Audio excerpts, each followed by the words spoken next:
2025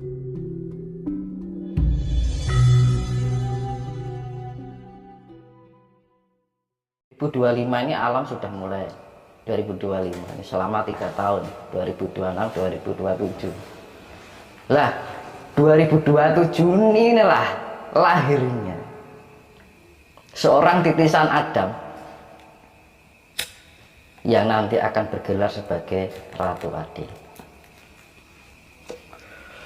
Ini saya ceritakan masalah Adam. Sebentar Mas, mungkin sebelum masuk ke situ saya ingin menggali lebih dalam lagi informasi yang Mas Tino sudah dapatkan kalau nanti 2027 itu akan berubah ke haluan monarki, itu sumbernya dari mana Mas? Sumbernya? Saya? Iya. Komunikasi dengan para beliau.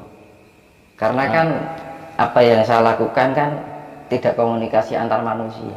Iya betul. Iya. Maksud saya beliau-beliau para leluhur yang ditemui Mas Tinus itu. Jadi kan ada rapat juga. Gitu. Tapi saya tahunya itu leluhur ini kan jambangi, jambungi anak putune, termasuk mengayomi, melindungi kesatuan di negara kita di Indonesia ini. Kalau toh nanti misalnya terjadi suatu chaos yang sangat mungkin menimbulkan bencana, korban jiwa, ndak para leluhur itu mungkin bisa dikatakan kok salah jalan atau gimana Mas? Berarti memang setiap pemindahan, transisi, pergantian zaman itu pasti ada bencana besar. Ini kan zaman Rupantoro, besok tuh akan ke zaman Asmorotoro, zaman yang penuh dengan kasih sayang. Artinya jagat itu diresik-resik. Semua unsur negatif yang ada di bumi ini akan dibersihkan. Unsur negatif itu apapun bentuknya, entah itu hewan, entah itu manusia. Segala unsur yang memberikan vibrasi yang negatif maka akan dibersihkan oleh alam. Kita tidak bisa lepas dari keterikatan alam. Kita hidup dengan alam. Manusia tidak bisa hidup egois tanpa peduli dengan alam itu sendiri. Hanya mementingkan kepentingan secara manusianya itu sendiri. Kita jangan egois sebagai manusia bahwa semua manusia bisa dikuasai oleh bahwa bumi ini dikuasai oleh manusia. Kadang-kadang hal itu kita lupai. Pemerintah berjalan tapi bumi ini tidak pernah dipikirkan. Nah, makanya emang dibilang zaman akhir itu memang perjalanan seperti itu. Jadi 2027 itu terhitung dari 1527, 500 tahun pas. Nah ini akan turunnya, lahirnya titisan Adam. Kalau di agama disebutnya Adam. Kalau istilah di pewayangan namanya Hanoman. Titisan dari Batara Indra. Adam itu kan Batara Indra sebenarnya kalau di pewayangan. Nah Batara Indra anak dari Batara Siwa.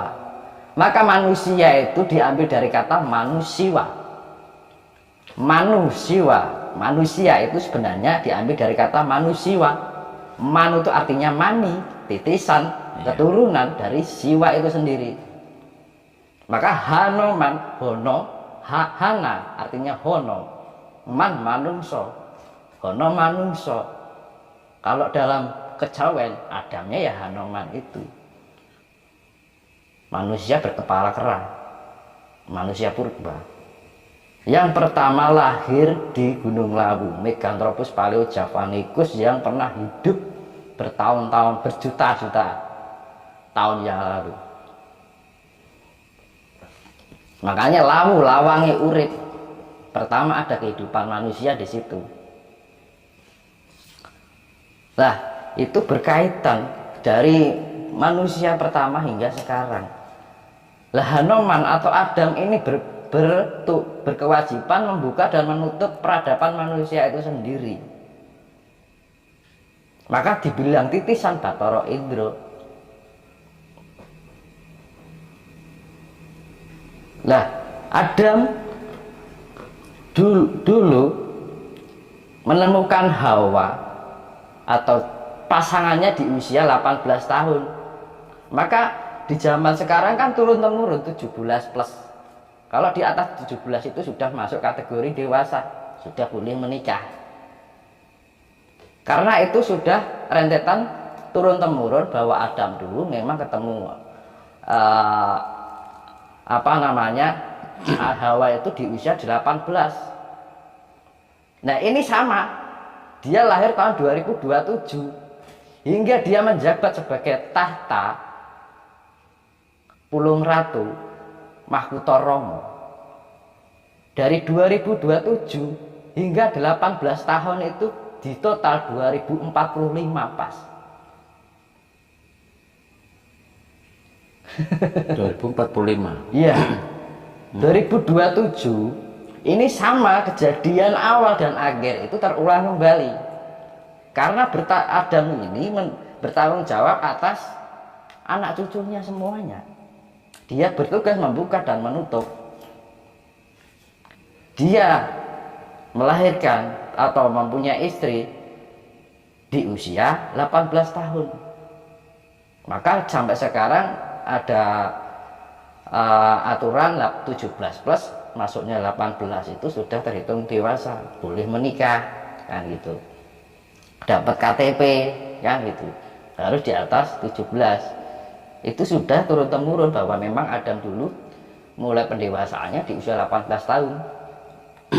Nah makanya dilahir besok ini 2027 sampai 18 tahun berarti 2045. Ya. Nah sekarang gini, bumi ini akan diturunkan seorang penyelamat ya istilahnya, orang yang suci yang akan turun kembali menyelamatkan anak turunnya. Saanolika kan jenengan misalkan ya teman,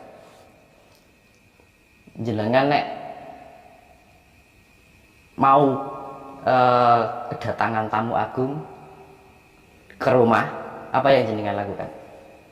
Ya bersih-bersih, siap-siap. Ya sama aja. Ya.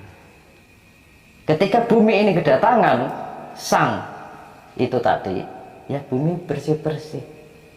Toto, iki arep ana tamu agung sing bakal teko. 2027 ini valid ini. menurut Mas Tio Iya, valid ini. itu pun masih seleksi lagi, tidak langsung des itu enggak.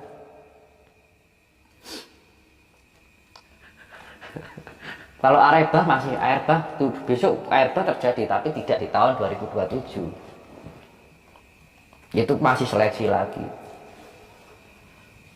Iya, ada beberapa memang tokoh spiritual itu yang pernah ketemu saya itu memang mengatakan bahwa nanti 2025 itu akan ada bencana, gitu. Tapi ini saya agak mengganggu saya ini yang 2027 kok beralih ke luarnya ke monarki ini saya masih belum bisa. Iya. Gaduh ini ke saya ini masih belum bisa. Karena sistem ketatanegaraan RI ini sudah nggak karuan. Banyak mafia.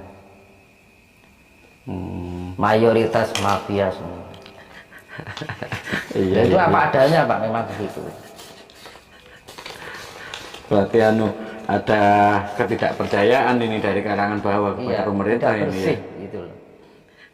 Pemerintahan itu. Sekarang negara itu kayak diperjualbelikan. Kayak dol tinuku negara. Banyak faktor kan yang menyebabkan krisis kepercayaan gitu kan kepada pemerintah itu kan, berarti termasuk salah satunya itu tadi Mas. Apa? Yang termasuk ya istilah memperjualbelikan aset kita, kekayaan kita gitu. Makanya itu kayak gini kan, yang jadi korban kan rakyat. Memang semuanya, dan nanti akan dilemahkan, pusatnya kan pemerintah di Jakarta.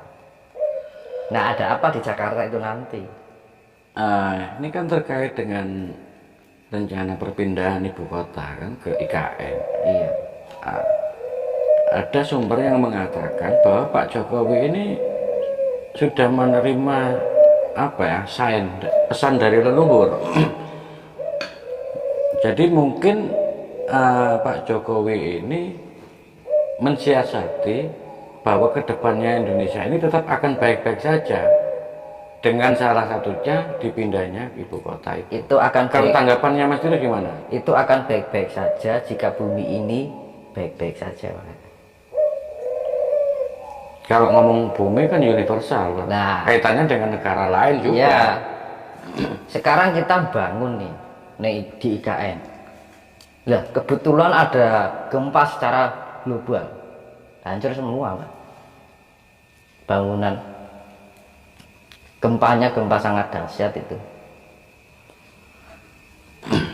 Oke, saya Nah. kembali lagi ke Pak Prabowo ini. Mas. Belum nanti Ya. ada perubahan alam. Seperti kita ketahui kan pimpinan-pimpinan di negara kita, mulai dari era kerajaan bahkan sampai republik sekarang ini kan, dipercaya kan pimpinan-pimpinan kita itu didampingi leluhur-leluhur. Termasuk apa Pak Prabowo juga. Menurut Mas Dino gimana? Tetap berkaitan.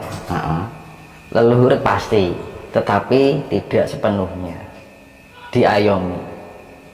Jadi sifatnya menjaga saja. Beliau termasuk Karena Mataram, Mas. leluhur itu sangat tahu perjalanan alam ini bagaimana. Gitu. Beliau juga terah dari Mataram ini juga. Iya, tapi kan nggak ada perempuannya, Pak. Kalau itu mungkin terkait masalah kewahyuan tadi. Iya. Karena Mataram Wahyu Mataram ini sudah habis kontraknya. Terakhir sih Pak Ini Jokowi ya. ini ya terakhir Pak Jokowi ini hanya buat mengisi waktu luang kosong. Ibaratnya seperti itu. Dulu zaman Majapahit kan juga seperti itu. Itu kan. Sampai Majapahit itu banyak pertumpahan darah di sana. Kalau menurut Mas Dinus ciri-ciri pimpinan yang ideal, ini jelas nanti dikaitkan dengan ilmu Jawa, itu seperti apa Mas? Otomatis dia spiritualnya bagus. Yang pertama Iya, itu kan? ya, yang pertama itu ya. Dia bisa mampu memimpin dirinya sendiri dulu. Jaga ciliknya. Makanya jangan memimpin orang lain sebelum kita bisa mampu untuk memimpin diri kita terlebih dahulu. Ya kan? Iya. Berarti kan harus mempunyai daya spiritual yang tinggi. Karena kehidupan ini tidak melulu hal yang sifatnya materi. Tetapi secara jiwanya dibangun. Sekarang pendidikan, edukasi, sekolahan itu semua rata-rata diarahkan ke hal yang sifatnya materi. Tetapi secara jiwanya dari anak-anak sekolah apa pernah dibangun? Sekarang aja pelajaran agama aja sudah jadi hal yang nggak dipentingkan, ya. Padahal pembangunan jiwa itu lebih penting.